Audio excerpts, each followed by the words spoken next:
இயேசு கிறிஸ்துவில் பிரியமான சகோதர சகோதரிகளே, தாயாம் திருவையோடு இணைந்து பொது காலத்தின் 23ஆம் ஞாயிறு திருப்பலியை கொண்டாட நாம் அழைக்கப்படுகிறோம். இன்றைய முதல் வாசகம் ஏசாயா தீர்க்கதரிசி 35 அதிகாரம் 4 முதல் 7 வார்த்தைகள். இரண்டாவது வாசகம் யாக்கோப்பு திருமுகம் 2 அதிகாரம் 1 முதல் 5 வரை உள்ள இறை வார்த்தைகள். நற்செய்தி மார்க்கு நற்செய்தி 7 அதிகாரம் 31 முதல் 37 வரை. 40 ஆண்டு திருமண வாழ்வு கண்ட அந்த கணவன் மனைவியிடையே ஒரு நாள் கூட சண்டை இட்டதில்லை, சச்சரவு செய்ததில்லை. ஒருவர் ஒருவரோடு ஒரு சிறிய உரசல் கூட இல்லை. உறவு முறிவு என்பதே இல்லை. இருவருக்கும் உறக்க கத்திய நினைவு இல்லை. எப்படியும் ஒரு மன வாழ்க்கை சாத்தியமா என்று உங்கள் புருவத்தை உயர்த்துகிறீர்களா? அப்படி அவர்கள் வாழ்ந்தது உண்மைதான். அதற்கு காரணம் அவர்களின் ஒருவர் ஊமை, இது கதை என்ற அளவில் வியக்க வைக்கும் செயலாக இருந்தாலும் இன்றைய வாழ்வில் யதார்த்த உண்மையாகவே இருக்கிறது. உன்னை தாழ்த்தி பேசும்போது ஊமையாயிரு, உயர்த்தி பேசும்போது செவிடனாயிரு, வாழ்வில் எளிதில் வெற்றி பெறுவார் என்று நம்முடைய முன்னோர்கள் சொன்ன வார்த்தை மிகவும் உயிருள்ள வார்த்தை. அதற்காக உடலளவில் இந்த ஊனங்களை விரும்பி ஏற்றுக்கொள்ள முடியுமா? கொஞ்சம் கற்பனை செய்து பாருங்கள்.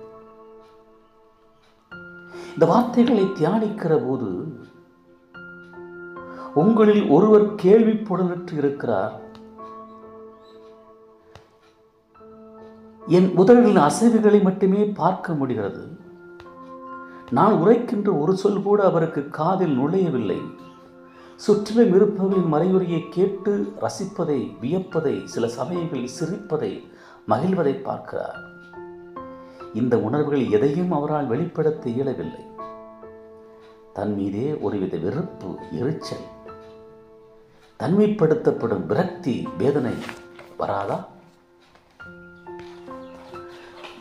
ஒரு வகையில் சொல்ல போனால் செவிடனாக இருப்பது குருடனாக இருப்பதை விட கொடுமையானது. கண்பாவை இழந்தவர் மீது பிறருக்கு இரக்கம் வரும், அனுதாபம் வரும். காது கேளாதவர்களோ பிறரின் ஏளனத்திற்கும் எரிச்சலுக்கும், ஏன் நகைப்புக்குமே உரியவளாய் இருப்பார்கள் என்பது யதார்த்தம். ஹெலன் கெல்லர் ஒரு காது கேளாதவர், அதே நேரத்தில் பார்வை இழந்தவர். குருடராக இருப்பது செவிடனாக இருப்பதை விட மோசமானது என பலர் கருதுகின்றார்கள். என்னிடம் 2 ஊனங்களும் இருக்கின்றன, ஆனால் நான் காது கேளாமல் இருக்கிறவர்களுக்கு தான் அன்றாட வாழ்வில் பல கடன்கள் அடைக்கப்படுகிறது. வானொலி, தொலைக்காட்சி, உரையாடல் அனைத்தும் எட்டாத கனியாகி வரும். இறுதியில் கிட்டுவது புறக்கணிப்பும் தனிமையுமாகும் என்று காது கேளாதவராக இருப்பது மிக மோசமானது. அதோடு சேர்ந்து வாய் பேச இயலாதவராக, திக்கி பேசுவதாக இருந்தாலோ வாழ்வில் நரகமாகிறது. ஆனால் தான் வானத்தை அண்ணாந்து பார்த்து பெருமூச்சு விட்டு அத்தகைய நோக்கி ஆண்டவர் எப்பாத்தா, அதாவது திறக்கப்படு. மார்க்கு நற்செய்தி 7 அதிகாரம் 34 என்றாரோ இயேசு என்று எண்ணத்தோடு இயேசுவின் குணப்படுத்தும் இந்த ஊழியம் இறைவாக்கினர் ஏசாயா 35 அதிகாரம் 4 முதல் 7, 29 அதிகாரம் 18, 6 அதிகாரம் 61 அதிகாரம் 1 முதல் 3 முன்னுரைத்த மெசியாவின் பொற்கால நிறைவு என்பதை நாம் உணர்ந்து கொள்ள வேண்டும். உள்ளத்தில் உறுதியற்றவர்களே, அநீதிக்கு பழிவாங்கும் கடவுளாக வந்து உங்களை விடுவிப்பார். அப்போது பார்வையற்றோரின் கண்கள் பார்க்கும், காது கேளாதவரின் செவிகள் கேட்கும். அப்பொழுது கால் ஊனமற்றோர் மான்போல் துள்ளி குதிப்பர் என்று ஏசாயா இறைவாக்கினர் முன்கூட்டியே உரைத்திருக்கிறார். அடக்கும் முறையும் ஒடுக்குதலும் மேலோங்கி நிற்கும் எங்கும் மக்கள் ஊமையாக்கப்படுகின்றார்கள், செவிடாக்கப்படுகின்றார்கள், குருடராக்கப்படுகின்றார்கள், முடமாக்கப்படுகின்றார்கள். உடலளவில் ஊமையாகவும் செவிடராகவும் குருடராகவும் மூடமாகவும் இருப்பதை விட இது கடினமாகும். மனிதனை மனிதனாக நடத்தாத அவலநிலை. இந்த பின்னணியில் தான் மெசியா காலத்தில் வரப்போகும் மீட்பு பற்றி எடுத்துரைக்கிறார் ஏசாயா. அந்த அறிவிப்பில் மகிழ்ச்சியும் உற்சாகமும் கலந்த நம்பிக்கையும் தெரிகிறது. ஏசாயா 35:5, மார்க் 7:37 இவற்றில் உள்ள ஒப்புமை இதை அருமையாய் விளக்குகிறது. எனவே ஏசாயா முன்னுரைத்த மெசியாவின் காலம் இயேசுவின் காலமே என்பது நாம் உணர்ந்து அறிந்து வாழ வேண்டிய உண்மை. காதும் நாவும் ஊனத்துக்கு ஆளாகிய நிலையில் அவர்கள் நமது பரிதாபத்திற்கோ அனுதாபத்திற்கோ உரியவர்கள் அல்ல, நமது நேசக்கரங்களில் அரவணைப்புக்குரியவர்கள் என்பதை அறிந்து கொள்ள. மறைந்த மாமேதை திருத்தந்தை 2ஆம் அருள் சொன்னத்தில் குறிப்பிடுவது போல, அன்பு எனும் மொழியை ஊமையர்களாலும் பேச முடியும், செவிடர்களாலும் கேட்க முடியும். அதனால் அன்பு மட்டுமல்ல, மனித வலுவின்மையில் தான் வல்லமை விலகச் செய்கிறார்கள். செவிடனும் திக்கு வாயுமாகிய அந்த மனிதன் செவியிருந்தும் கேளாத வாயிலிருந்தும் பேசாத இன்றைய கிறிஸ்தவரிடம் அடையாளம் என்ன இருக்கிறது? திருவருட் சாதங்களின் மூலமாக இயேசு இடையராது தொட்டு குணப்படுத்தி வருகிறார் என்று கத்தோலிக்க மறைக்கல்வி கூறுகிறது. அதனால் தான் திருமுழுக்கின் போது குருவானவர் தன் கால்களை தொட்டு அவற்றை இறைவார்த்தை கேட்க திறந்து விடும்படியாக, தம் வாயை தொட்டு இறைவார்த்தையை பெற்ற நம்பிக்கை அறிக்கையிட திறந்து விடும்படியாகவும் இறைவனை மன்றாடுகிறார். இறையாட்சியின் பொற்காலம் மலர வேண்டுமா? நமது போலி நிலைப்பாடுகள் ஒழிய வேண்டும் என்று திருத்துதர் யாக்கோபின் குரலுக்கு செவிதிறப்போம்.